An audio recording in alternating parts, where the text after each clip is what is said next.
What's up, guys? Thank you for clicking on the video. So in this one, you're going to learn a lot. If you've got a C5 or a C6 Corvette, this is going to pretty much pertain to you.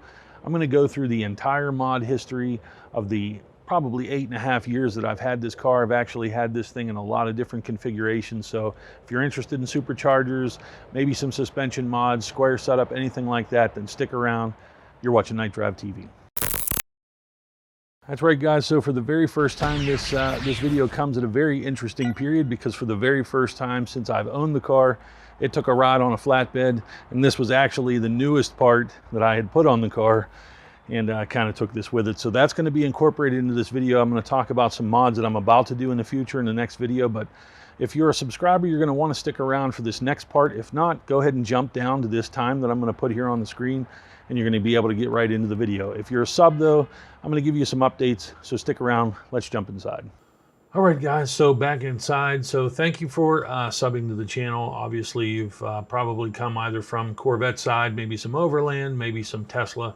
I kind of have a mix. So I wanted to give you an update here.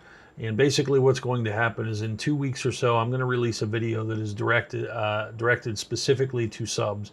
And I'm not going to do any SEO on it. I'm not going to put a very broad title on it. The idea is going to be that I'm going to kind of do a target for what I wanted to accomplish with this channel in 2020. And so I really want to do some things that's not being done across the YouTube space for automotive channels, basically in how it relates to the connection between KnightDriveTV and you, the viewer. So I really want to provide a lot more opportunity to connect with people who are viewers of the channel and who are really enjoy the content. I'm also in Las Vegas near SEMA, so I think that's another opportunity for me to connect with subs, bring them out here for SEMA next year, things like that. So basically, I'm going to package this video together. I'm going to put it out, and I'm going to use YouTube's Premiere system. The Premiere system essentially sends a notification to your phone if you're using the notification where you can click the bell. Basically, it will tell you about 6 or 7 hours in advance that the video is coming out. Now, what will happen at that point is there is a chat that becomes available immediately when you click on that link. You'll see the normal page that you see when you watch a video. There just will be some chat feature that's live. I will be on there, and I will be speaking with everybody who visits over that course of probably about 6 hours. I hope to get some insights from all of you as to what you would like to see and how you'd like to see KnightDriveTV evolve. In that video then that presents itself, it will send another notification, I believe about 30 minutes prior. The idea is to get as many subs in one spot watching the video at one time as possible. Now, I will be hitting the 5,000 mark this month. It's been a tremendous period of growth. Put a lot of energy into this channel, and I'm committing to doing that for the next year. So basically, I appreciate you subbing to the channel and keeping up with me. And I know I've posted some different content, but Corvette will always stay a core. So let's go ahead and get to the video and talk about the C5 Z06, because a lot of people have asked me to make this video. So I hope you enjoy it. Hope you learned something. Let's get right to it. All right, guys, so let me lead off by telling you that this is not going to be a short video. And I know that I could just list off all the mods really quick, but you know, it's I like talking about the car, and I hope you like listening to it, and if not, I'm very sorry. So let's get started. So basically, I bought the C5 Z06 that I have now in March of 2011. It's actually the longest I've ever owned a car. Cars usually last in my possession for like 6 to 8 months. I have repeatedly come to a point of selling this car and have decided right at the moment that I was going to not to. And typically the way that I kind of sustain is to keep modifying, keep changing the car. So I have been a car builder for a long time. I've mostly built Japanese cars and things like that, but I got into some German. So when I bought this car, I was actually coming out of a C4 that I was using as a daily driver. It was a 92 LT1 car. Bought this because it was just a car that I had always wanted, but it had 51,000 miles on it. And I'm going to go ahead and itemize here on the side the mods that it had when I got it. It had a Veraram intake, AR headers, had an X-pipe on it, no cats, had the factory titanium exhaust. It had RAAA tires in stock sizes. It had some Bilstein sports dampers on it. It had the stainless braided brake lines. Was tuned, obviously, to avoid any O2 codes with just kind of a mail-in tune, as I understand it. And had the column lock bypass.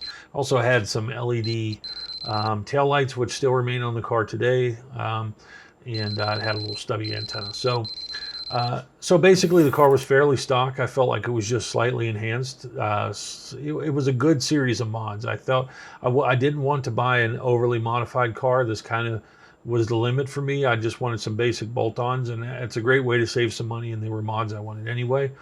And so the car actually ran very well. The most notable mod I would say where it was on the car was the R888.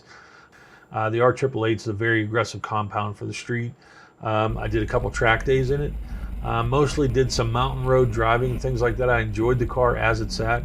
I really felt that the car was very balanced and very refined, quite frankly, coming from what I had owned previously and led up to that point. So, I enjoyed the car. I really kind of committed personally to keep it where it was. I had modified cars just continually for the past 12 years prior to that. And I just really kind of was at the point that I just want to leave it alone. I want to drive it, enjoy it. That plan would have stayed in place had something not happened 2 months later. So what had happened was I was actually driving the car. I hadn't had it very long at all. So I'm driving down the road. A guy next to me didn't see me and kind of was coming over in my lane. To avoid hitting him, I stood on the brakes and just tried to kind of squeeze towards the curb and avoid getting into an accident and taking any damage on the car. He saw me at the last minute, but boom, I bounced off the curb with the front right wheel. So I kind of surveyed the damage and, immediately started looking for another Argent wheel. Had I known back then about the rear set going on the front, kind of doing a square setup, I probably would have gone that route. But inevitably what I did was I looked around for a lot of different types of wheels. I built so many Japanese cars. I really liked Volk Racing and Ray's Engineering wheels, Advans, things like that. Those wheels, I still really love them. Basically, I looked at the C6 Z06 wheels. I did the offsets front and rear for the C6 Z06. Got them from House of Wheels. They're the cast version. I basically got them and put 345s on the rear and put, I think, 10 millimeters larger on the front. I was kind of catering, I think, to the demographic and people and customer base that I had, who was very drag and straight line oriented. It's just the way you are when you have a shop. You kind of want to build something that you can sit in the parking lot and it will, increase and do well for you. So I ended up putting the setup on there, and I got the L5 rear quarters, and so that's what kind of completed the setup. And I used 1-inch spacers on each side and the back. That's what got my fit up my fitment rather, as you see here.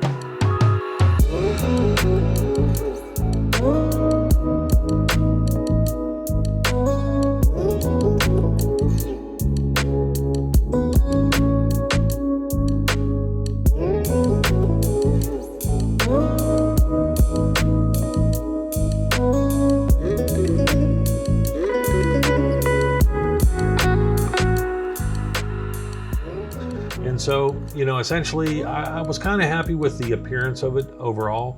I was pleasantly surprised once I had a guy of mine paint the rear quarters. He was a new guy I just hired, said he was a PBG certified, wonderful painter. He painted them 3 times before they were even something I could put on the car. I was looking right at the same time to put on B&B bullets. I think I actually got them on before I put the rear quarters and everything on. I was running with the curved front wheel, and you can listen to that here.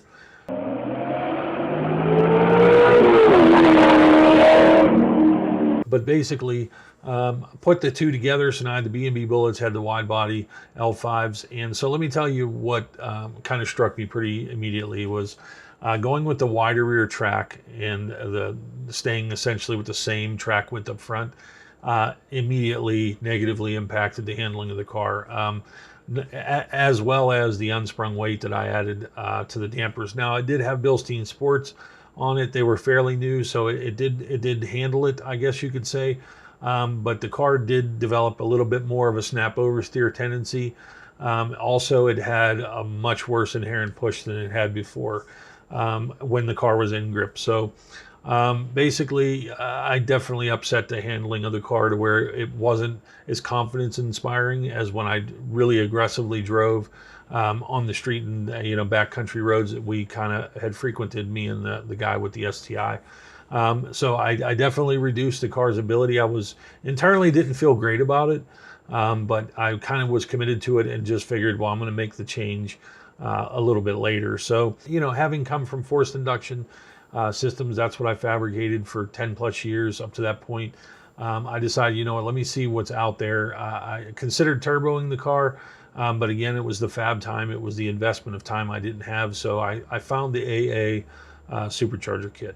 And so I ordered the AA Supercharger kit. And again, I'm going to move over. I'm going to tell you all the things I ordered here specifically. I got the AA Supercharger kit. It was the V3 SI trim. So that is with the self-contained. There's no oil sharing between the engine and the supercharger. It also has the helical cut gears, which are a little bit quieter, I believe, was the V3 enhancement, and it was the SI trim. I got a Manic clutch and went and rebuilt the torque tube, and also added a slave cylinder and a remote bleeder because that was becoming an issue for me as well. That was kind of something that compelled me to either take the motor out or do something dramatic because I was getting sticky pedal on the floor during track days. So that's what I had at this point. Put on the AA kit, and I will say that the AA kit was very complete. I was very satisfied with it. The AA kit over the life of the time that I had it on the car was absolutely bulletproof, reliable. It didn't compromise the reliability of the car at all. And so that was a very positive side of it. The negative side is it does add a bit of weight on the very front end of the car. And when I put it on there, again, I noticed another kind of somewhat negative impact on the handling. Here I've now got a proportionately larger tire on the rear relative to the front. Now I'm adding 90, probably approximately maybe 90 pounds to the front of the car. Don't quote me on that. I didn't weigh it, but it's a very heavy head unit, a lot of billet. The intercooler, the piping, the blow-off valve, there's a bit of weight that you're putting way out on the front end. But the negative impact on the handling was not quite something I'd anticipated to the extent that it was. And so basically, I hadn't had much experience with HP Tuner at that point. I'd tuned AEM and Chrome and Neptune and all these other systems you will probably never heard of, but I did end up getting the car tuned, and I took it to a dyno, and you can see that here.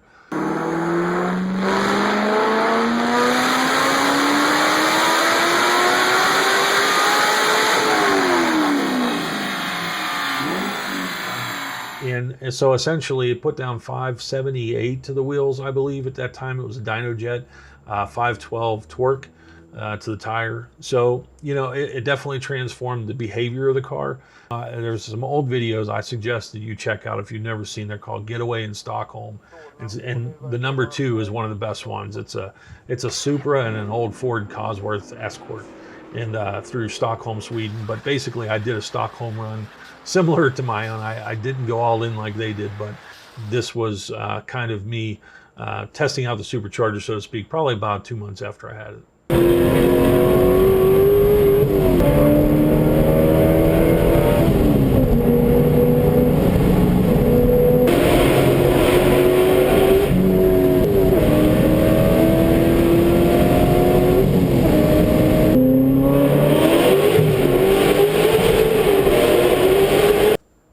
So essentially I get into the build of the restaurant and whatnot, and I wanted to change the appearance of the car. I don't like black cars. I don't care for them at all. I ended up purchasing satin white pearl from 3M, and I went ahead and kind of just pounded on it for about a week and a half in between what I was doing and wrapped the car. Left the rear blacked out like the C5R. And it's something you've seen probably several people do, but it was a great look for the car. The satin 3M satin white pearl, at dusk in certain lighting conditions, it was just unbelievable. So also added the depot corner lights up front to get rid of those white OEM kind of foggy corner lights. The Manic clutch, I will tell you, I was not thrilled with. It was supposed to be rated for the I believe 650 pound-feet of torque, a few hard shifts, and it felt a little bit soft, like it was getting overheated. You know, and so I wouldn't do it again. I'd go another step up, despite the fact that they felt confident that that was good enough. This was another thing, though, that kind of degraded my confidence in doing track days. And so here I was kind of taking the car further from, I think, where I really wanted to be, but I really enjoyed the car on the street. It was a great car to drive just casually and ripping on it all the time. But unfortunately, the byproduct of that was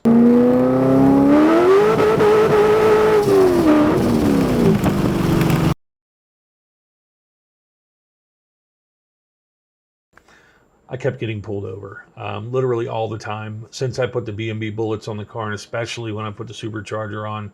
Okay, so this is the part of the story that starts to get very interesting. And so I got it in my mind that I didn't like the L5s anymore. I didn't like the rear quarters only. I wanted to see something on the front. I felt like the car looked imbalanced, felt imbalanced.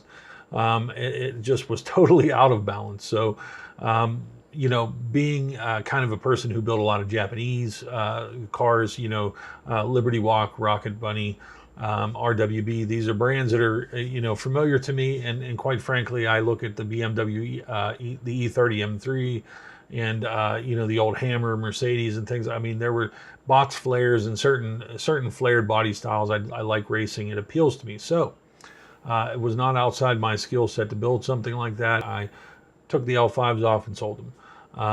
I had some parts left over from the Speed Channel car, which were the brakes. So I ended up getting those powder coated through a guy in Atlanta, got them powder coated yellow. Fought was doing a Black Friday sale, which some of you on the Corvette forum may know about. It was quite the situation. And what ended up happening was through Corvettes of Houston, I believe it was, I was down there and I happened to get a great deal on a set of Fott feather lights and the O'Connell sway bars. So I was moving towards the balance that I really wanted for this car. I wanted to do a wide body front and rear. And I got the C6 Z06 brakes, which were on a GTM. I put it all together and I ended up adding it to the car with the supercharger, slowly working my way towards the balance.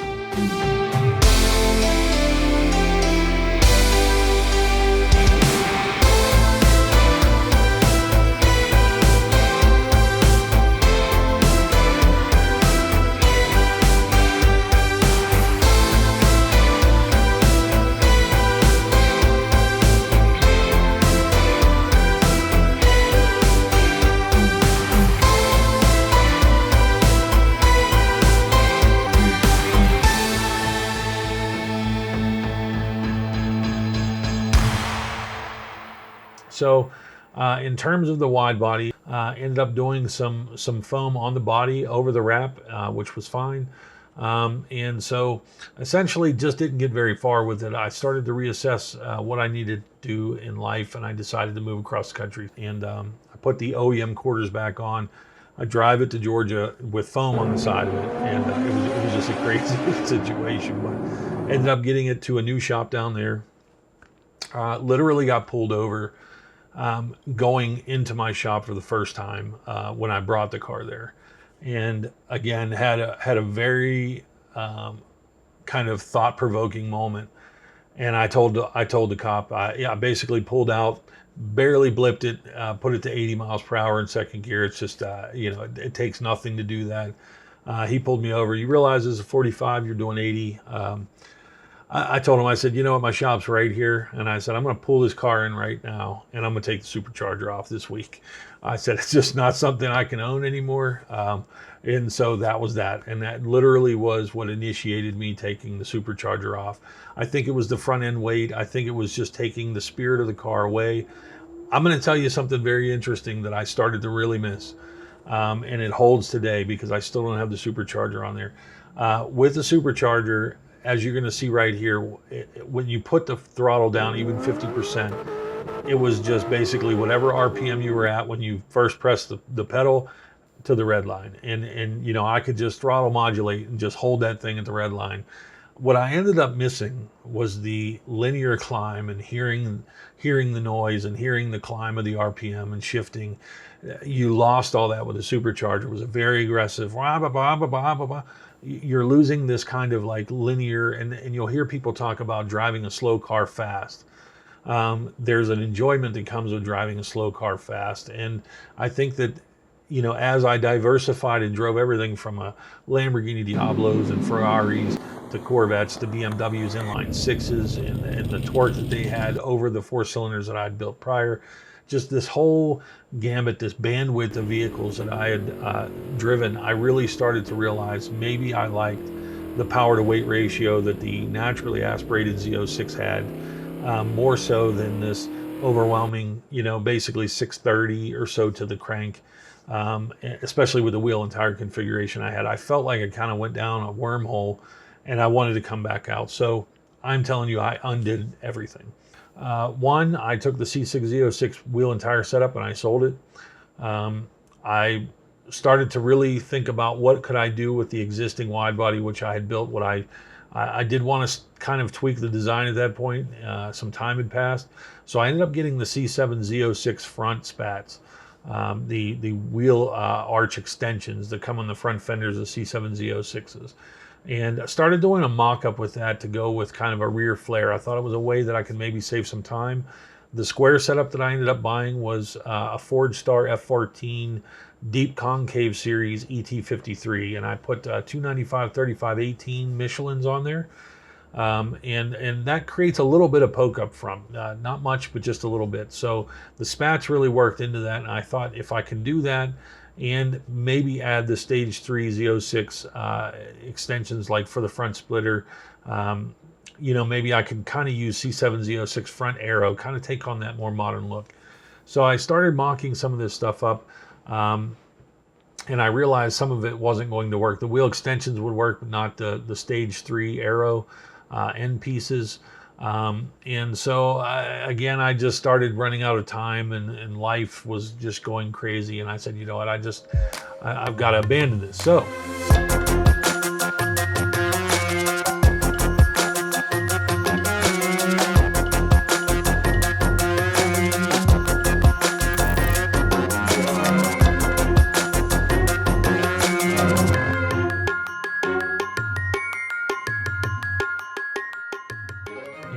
so I start cleaning the car and get pretty close in a crude sense to the design that I want.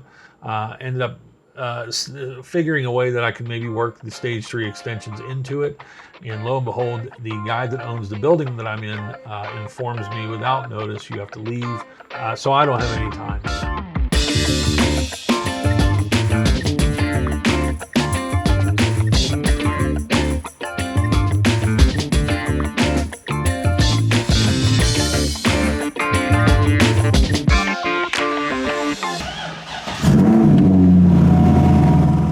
First time in quite a while, the car went back on the ground with no supercharger.